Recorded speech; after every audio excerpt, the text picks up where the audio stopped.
অনেক ঘুরে করে এরপর ক্ষুধা লেগে যায়। আমরা প্ল্যান করে গিয়েছিলাম যে আহসান মঞ্জিল ঘুরে তারপর হচ্ছে আমরা নাজির বাজারে চলে যাব খেতে।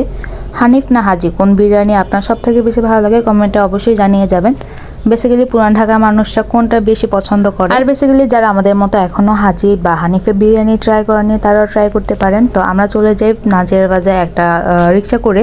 তারপর হচ্ছে আমরা প্রথমে হাজি বিরিয়ানি দোকানের সামনে যাই, সেখানে খুব ভিড় থাকায় ঢুকতে পারিনি। এরপর হানিফে চলে যাই। আমরা যেহেতু একদম প্রপার লাঞ্চ টাইমে গিয়েছিলাম তখন ভিড় থাকারই কথা দুই জায়গায়, কিন্তু হাজির তুলনায় হানিফে একটু কম ভিড় ছিল। আমরা দোতলায় যেয়ে বসে কিছুক্ষণ অপেক্ষা করি, তারপর গরম গরম আমাদের বিরিয়ানিটা সার্ভ করে দেওয়া হয়। তারপর আমরা খাওয়া শুরু করে দিই। আমাদের বাসায় রান্না করা বিরিয়ানি যেমন অনেক মশলা দিয়ে রান্না করা হয়, কিন্তু এখানে খুবই অল্প মশলা রান্না করা হয়েছে, যেটা টেস্ট আমার কাছে খুবই মজা লেগেছে।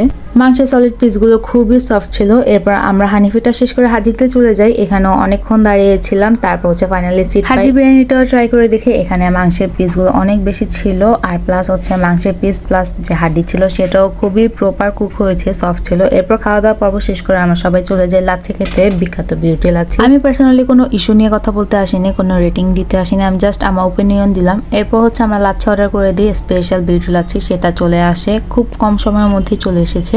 এখানেও ভিড় ছিল মোটামুটি ভালো। সেদিন এত বেশি গরম পড়েছিল, তার উপর আবার অল্প একটু বৃষ্টি হয়ে গরমটা আরো বাড়িয়ে দিয়েছিল। তার উপর হচ্ছে আমরা এখানে এসে দুই জায়গায় বিরিয়ানি খাই, আর খুব ঠান্ডা পানি ছিল না, নর্মাল পানি দিয়েও কাজ হচ্ছিল না। এই বিউটি লাচ্ছিটা খেয়ে আমাদের পরান পুরো ঠান্ডা হয়ে যায়, এটা আমাদের সেভিয়ার ছিল সেই সময়ের জন্য। লাচ্ছিটা খেয়ে ঠান্ডা ঠান্ডা হয়ে এরপর আমার ব্যাগে একটা চিপস ছিল, সেই চিপসটা আমরা সকলে মিলে ভাগযোগ করে খাই। খাওয়া দাওয়ার পর্ব শেষ, এখন হচ্ছে চলে যাওয়ার পালা।